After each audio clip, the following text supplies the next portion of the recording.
आज हम कक्षा 12वीं का प्रश्नावली 1.1 का प्रश्न क्रमांक पहले को पढ़ेंगे। पहले प्रश्न की स्थिति देखिए। समुच्चय ए बराबरी से 1 2 3 देश देश 13 14 में संबंध आर इस प्रकार परिभाषित है कि आर बराबरी से एक्स वाई जबकि 3x minus Y equal to 0। ये कंडीशन पर हमको इसमें बतलाना है कि क्या ये सममित है, क्या ये स्वतुल्य है, कि क्या ये संक्रामक है। इसकी जांच करने के लिए सबसे पहले हमने समीकरण लिया 3x माइनस वाई बराबरी से 0। ऋण y का पक्षांतर कर देंगे 3x बराबरी से y या y बराबरी से 3x। इस समीकरण में क्रमशः हम x के मान रखेंगे। x के मान क्रमशः 1 2 3 4 ऐसे रखते जाएंगे और वहां तक मान रखेंगे कि इस मान को y का मान पार न करें। ध्यान से देखिए, पहला मान रखा x बराबरी से 1। जब x की जगह पर हम 1 का प्रतिस्थापन कर देंगे तो y बराबर हो जाएगा 3 गुणे 1। यहाँ देखिए x बराबर से 1 तो y बराबर से 3 गुणे 1 यानी 3 एकम 3। जब हम x का मान 1 रखते तो y का मान हमारे पास 3 आया। पुनः इस x के स्थान पर 2 रखेंगे, x बराबर से 2 तो y बराबर से 3 गुणे 2 मतलब 3 दूनी 6 x है 2 6। पुनः x के स्थान पर हम मान रखेंगे 3 तो 3 3 9 y बराबरी से 9।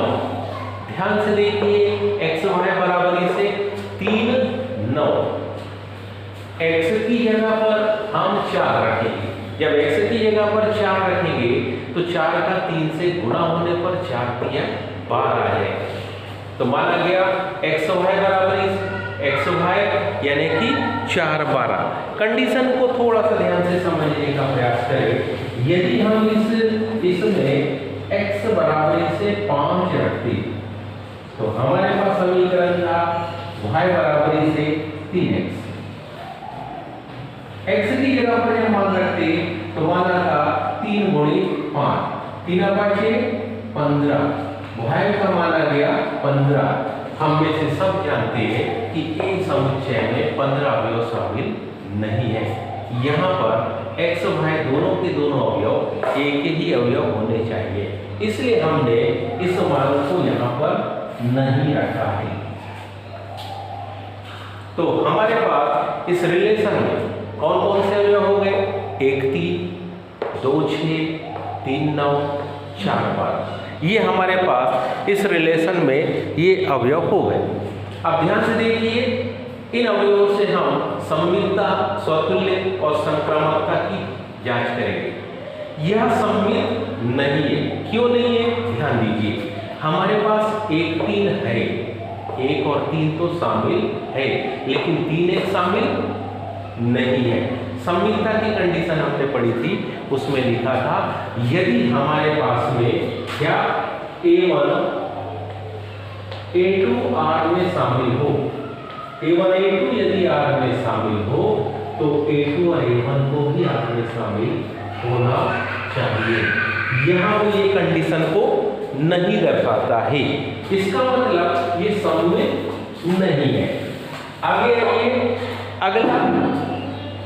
अगला पद है 2 6, वो तो R में है लेकिन 6 और 2 R में शामिल नहीं। तीसरा अवयव है इसमें 3 9 R में शामिल है लेकिन 9 3 हमको इसमें शामिल नहीं दिखाई पड़ता। चौथे नंबर का अवयव 4 12 R में है लेकिन 12 4 R में शामिल नहीं है, इसलिए सममितता की कंडीशन को कंप्लीट नहीं करता। आगे देखिए, यह स्वतुल्य नहीं है क्योंकि स्वतुल्यता की परिभाषा में हमने पढ़ा कि यदि समुच्चय में एक कोई अवयव है तो AA को R में शामिल होना चाहिए। हमारे पास समुच्चय में 1 से लेकर 14 तक के अवयव है। मतलब क्या, हमारे पास 1 3 मतलब 1 1 को होना चाहिए, 2 2 को होना चाहिए, 3 3 को भी होना चाहिए, 4 4 भी हो, 5 5 6 6 7 7 8 8 9 9 10 10 11 11 12 12 13 13 और 14 14 ये सारे को R में शामिल होने चाहिए, लेकिन R में इनमें से कोई भी अवयव शामिल नहीं है। इसलिए हम कह सकते हैं कि यह स्वतुल्य नहीं है। तीसरे नंबर पर देखें संक्रामक। यह संक्रामक नहीं है। क्यों नहीं है, ध्यान से देखिए। हमको 1 3 दिखाई पड़ रहा है, 1 3 तो इसमें उपस्थित है, साथ ही साथ 3 9 भी उपस्थित है, तो इसमें 1 और 9 मिलना चाहिए।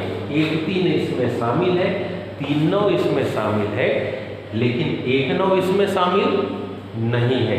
इसलिए यह संबंध संक्रामक भी नहीं है। तो ये प्रश्नावली 1.1 का ये प्रश्न क्रमांक पहला था। काफ़ी महत्वपूर्ण प्रश्न है, इसको ध्यान से आप लोग लिख लेंगे। शेष आगे।